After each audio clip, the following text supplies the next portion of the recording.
Hey guys, I want to tell you something before I show you any of this, and definitely before I share what I'm about to share at the end of the video, which is a little bit depressing for me.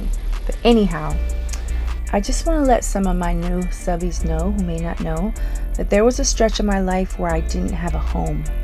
And the thing nobody tells you about that is what it does to your head. Not just where you sleep, but what you think you're worth. When you don't have a space that's yours, you stop taking care of it. And you stop taking care of others. And you definitely stop taking care of you. You start living like you're temporary, like there's no point putting something nice in a place you might not even be in next month. So when people see me spend real money on a bathroom or on something nice for my house or for my boat, and they say, "Isn't that a little much?" I say yes, and that is the whole point. Because I'm a customer in my own living room now. I'm a customer in my own life.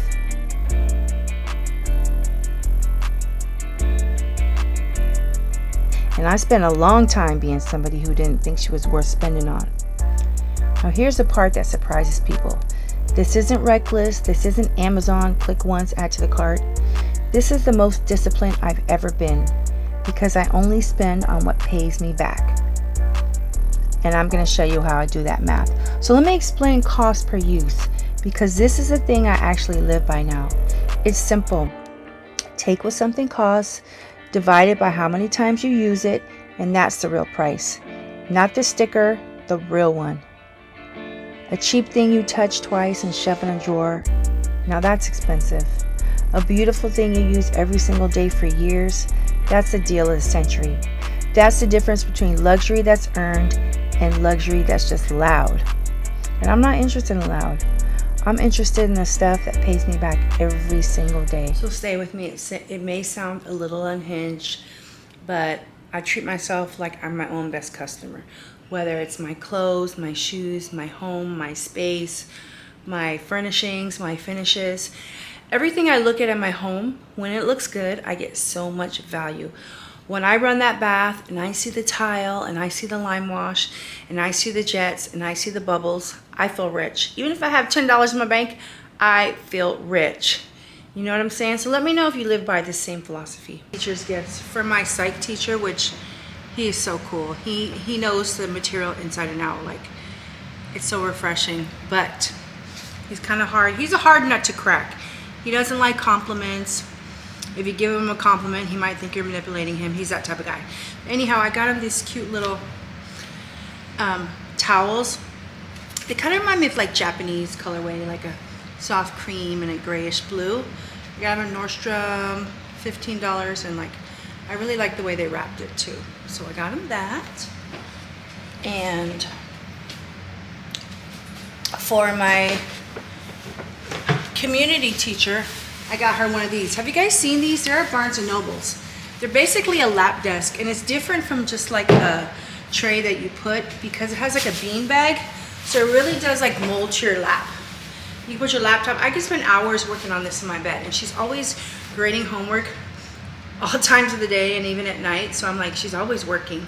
I'm sure she's sitting at her bed sometimes, so I got her this. It's like 60 bucks. So I need to figure out how to wrap it. It's gonna be hard. Then I also got her some chocolates, European truffles, but like milk chocolates, different types. Okay, so remember all these tags in the last video? Got a bunny. I think the teacher will get that, the psych teacher. And then the other teacher, who's a woman, I think will get this bird. This is cute. Colorful. Get this one. Handmade. Little gift tag. So yeah, let me wrap those up. Okay, so I wanted to tell you I had a test to take and I had to score above a 900, and it's a 5-hour exam, and I got 846. And so I'm super bummed, but I gotta stay positive. I'm just sad because I have to take it again and I can't put it behind me. You know what I mean? Because it's not easy. It is not easy. The next project in Casa Lena is this bathroom. So I painted all this art and it's cool for now, but I have a vision. I want it to look like this. And so what I'm gonna do is I'm gonna strip the paint, this peel away. I can't afford to buy new cabinets because that's like probably $5,000 for two. But I'm gonna strip the paint and make it kind of moody, like put some smoked mirrors on all the walls, and then change this to like the a wood color, like a French oak. And then I'm gonna go to the remnant yard and get some new granite. So that is the plan, because I want this to be cute like the rest of the house. So I only have a few cute rooms right now because the playroom is a hot mess. But yeah, I'll see you guys in the next video. Don't forget to subscribe. Bye.